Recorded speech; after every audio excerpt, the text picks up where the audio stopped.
Bonjour mes chers élèves, me voici aujourd'hui de retour pour une nouvelle leçon de révision portant sur la leçon de langue, l'expression de la cause et de la conséquence. Commençons tout d'abord par un rappel de l'emplacement de cette leçon dans notre programme. Alors, c'est une leçon qui appartenait à la séquence 3. C'est une activité de langue dont le titre est l'expression de la cause et de la conséquence. Ses objectifs étaient d'exprimer la cause et la conséquence en utilisant différents moyens et expressions. Et l'objectif de la séance de révision d'aujourd'hui, c'est de consolider les acquis de cette leçon pour se préparer bien sûr à l'examen régional de la 3e année collégiale. Maintenant, nous allons passer à un rappel du cours. Un rappel, nous commençons par d'abord la subordonnée circonstancielle de cause. La subordonnée circonstancielle de cause assume la fonction de complément circonstanciel de cause du verbe principal. Elle indique l'origine, la raison, la cause du fait principal et répond aux questions pourquoi, à cause de quoi, pour quelle raison. Maintenant, nous allons passer à un tableau récapitulatif des moyens exprimant la cause ainsi que les modes employés dans la subordonnée de cause. Premièrement, nous avons les expressions comme, puisque, parce que, du moment que, vu que, étant donné que, attendu que, c'est parce que, sous prétexte que. Ces expressions sont toujours suivies soit de l'indicatif, soit du conditionnel quand on veut exprimer une cause incertaine. On peut utiliser aussi l'expression sous prétexte de. Alors regardez bien, on a utilisé ici sous prétexte que. Et faites attention, l'expression sous prétexte que indique qu'il s'agit d'une fausse cause. Ce n'est pas une vraie cause, c'est-à-dire qu'on ne peut pas l'utiliser dans n'importe quelle phrase. Alors soit on utilise sous prétexte que quand on a deux sujets différents, soit on utilise sous prétexte de avec le même sujet, quand le sujet de la principale est le même que celui de la subordonnée, et on aura comme mode l'infinitif. La même chose avec l'expression à force de, qui est aussi suivie de l'infinitif.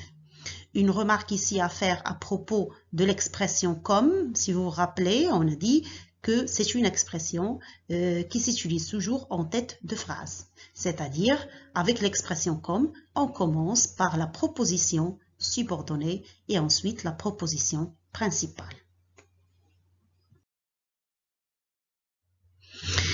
Passons maintenant à un exercice d'application concernant d'abord la leçon de la subordonnée circonstancielle de cause. La consigne est la suivante. Reliez les phrases suivantes de manière à exprimer la cause en introduisant les moyens entre parenthèses. La première phrase, les criquets sont revenus, les paysans sont inquiets. Vous allez introduire l'expression comme. Deuxième phrase, je n'ai pas d'argent, j'ai renoncé à mon voyage. Vous êtes appelé à introduire l'expression puisque.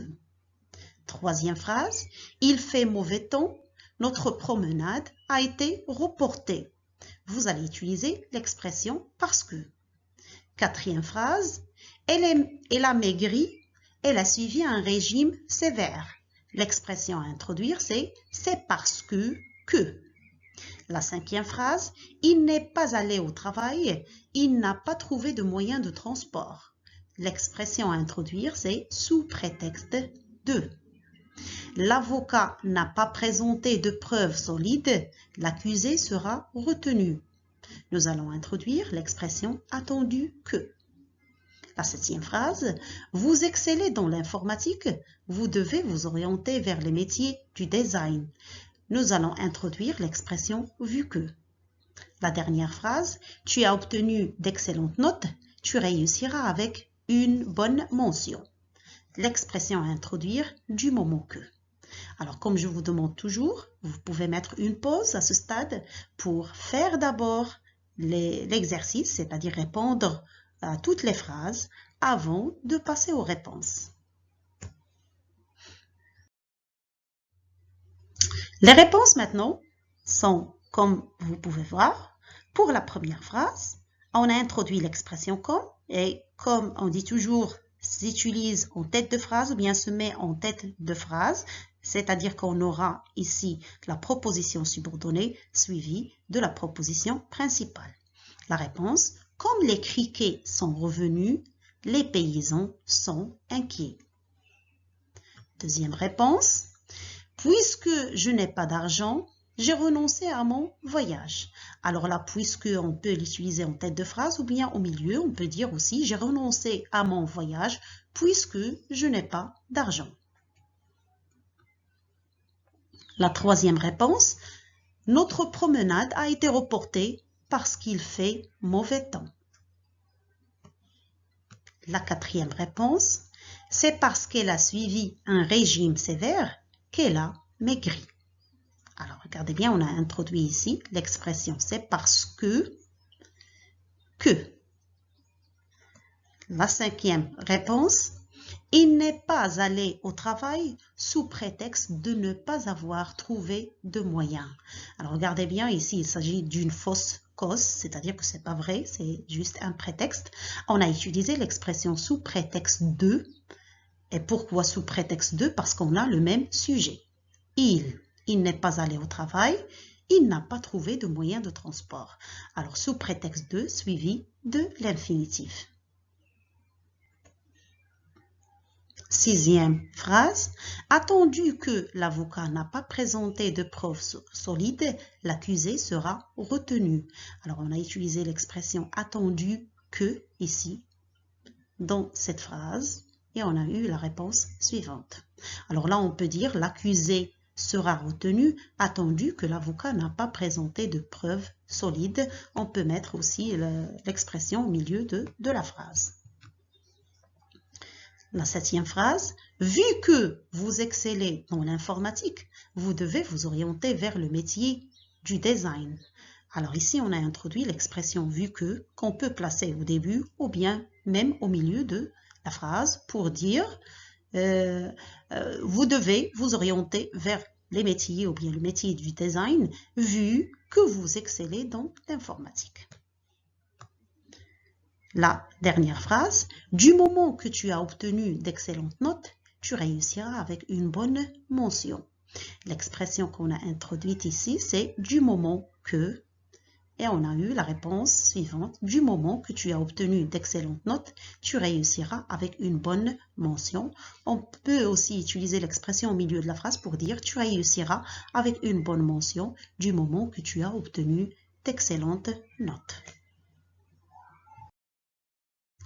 Passons maintenant pour faire un rappel de la deuxième partie de la leçon, c'est la subordonnée circonstancielle de conséquence. Alors, la subordonnée circonstancielle de conséquence assume la fonction de complément circonstanciel de conséquence du verbe principal. Elle indique le résultat atteint ou possible de l'action principale et répond aux questions quel résultat, quelle conséquence. Maintenant, on va voir le tableau récapitulatif des expressions avec les modes employés. Alors, on peut utiliser les expressions de telle manière que, de telle sorte que, si bien que, au point que, ou bien on peut utiliser si ou tellement, plus adjectif ou adverbe, plus que. Le mode utilisé ou les modes utilisés pour ces expressions, soit l'indicatif, soit le conditionnel pour présenter une conséquence comme incertaine. L'autre série d'expressions, de manière que, de façon que, en sorte que, trop pour que, assez pour que, quand on a deux sujets différents. Alors là, il s'agit du mode subjonctif qu'on utilise avec ces expressions. Troisième série d'expressions, trop pour, assez pour, quand on a bien sûr les mêmes sujets. C'est-à-dire que le sujet de la principale est lui-même de la subordonnée. On va opter pour le mode infinitif. Passons maintenant à l'exercice d'application pour la subordonnée circonstancielle de conséquence. Alors la consigne est la suivante. Reliez les phrases de manière à exprimer la conséquence en introduisant les moyens entre parenthèses. Pour la première phrase, les profondeurs des mers sont obscures, les plongeurs ne voient rien. Nous allons introduire l'expression si bien que. Deuxième phrase, l'exercice était difficile, aucun élève n'a pu le terminer. Vous êtes appelé à introduire l'expression au point que. Troisième phrase, cet homme est endetté, il ne pourra pas payer ses créanciers. Nous allons utiliser l'expression tellement que. Il est vieux, on lui demande de faire ce trajet à pied. On va introduire l'expression trop pour que. Le professeur expliquait lentement, tous les élèves peuvent comprendre. Nous allons introduire l'expression de façon que. Sixième phrase, ce garçon est jeune, il ne peut pas participer à cette compétition. Nous allons utiliser l'expression trop pour. Septième phrase, ce savant a rendu de grands services à l'humanité, on lui a décerné le prix Nobel. Alors nous allons utiliser l'expression de telle sorte que. La dernière phrase, ce lutteur est violent, aucun adversaire n'ose le défier. Nous allons utiliser l'expression si que. Alors prenez votre temps s'il vous plaît pour faire l'exercice, pour répondre à toutes les phrases. Mettez pause à la vidéo avant de passer aux réponses. Passons maintenant aux réponses. Alors la première phrase, les profondeurs des mers sont obscures, si bien que les plongeurs ne voient rien. Alors on a introduit l'expression si bien que au milieu des deux phrases. La deuxième réponse, l'exercice était difficile au point qu'aucun élève n'a pu le terminer. Alors on a introduit l'expression au point que, qu'on voyait ici, au milieu. Et la troisième réponse, cet homme est tellement endetté qu'il ne pourra pas payer ses créanciers. Alors, on a introduit l'expression tellement que. Alors, pour les trois phrases, on a gardé les mêmes temps et les mêmes modes des phrases de base. Pourquoi? Parce que les expressions utilisées ici sont toutes suivies de l'indicatif. La quatrième phrase, il est trop vieux pour qu'on lui demande de faire ce trajet à pied. Alors, on a utilisé l'expression trop plus adjectif plus pour que. Alors, pourquoi pour que ici, pas pour? Eh bien, parce que nous avons deux sujets différents. C'est il ici, comme pronom personnel, qui est vieux. Et dans la deuxième phrase, nous avons on. Alors, pour que, trop pour que est toujours suivi du subjonctif, c'est-à-dire que le verbe demander ici est conjugué au subjonctif. Cinquième phrase, le professeur expliquait lentement de façon que tous les élèves puissent comprendre. Alors, on a utilisé l'expression de façon que, ici, comme demandé. De façon que est toujours suivi du subjonctif. C'est pourquoi on a conjugué le verbe pouvoir ici dans cette phrase au subjonctif. Puisse. La sixième réponse, ce garçon est trop jeune pour pouvoir participer à cette compétition. Alors l'expression qu'on nous a demandé d'introduire est trop. Alors on a bien sûr introduit trop ici avant l'adjectif jeune. Trop jeune pour. Pour, bien sûr c'est une expression, regardez bien pourquoi on a utilisé pour et pas pour que, parce qu'on a le même sujet. C'est ce garçon qui est jeune, c'est ce même garçon qui va participer à cette compétition. Alors on a utilisé l'expression trop pour, suivi de l'infinitif. Regardez bien une remarque ici, on a supprimé de la phrase de base, on a supprimé ne pas, puisqu'on a utilisé l'expression trop pour. La septième phrase, ce savant a rendu de grands services à l'humanité de telle sorte qu'on lui a décerné le prix Nobel. Alors, ce savant a rendu de grands services à l'humanité de telle sorte que, regardez bien, on a introduit l'expression de telle sorte que, au milieu ici, de telle sorte que est suivi bien sûr de l'indicatif. C'est pourquoi on n'a pas changé la conjugaison du verbe décerner. La dernière phrase, ce lutteur est si violent qu'aucun adversaire n'ose le défier. Alors on a introduit comme demandé l'expression si que, voilà.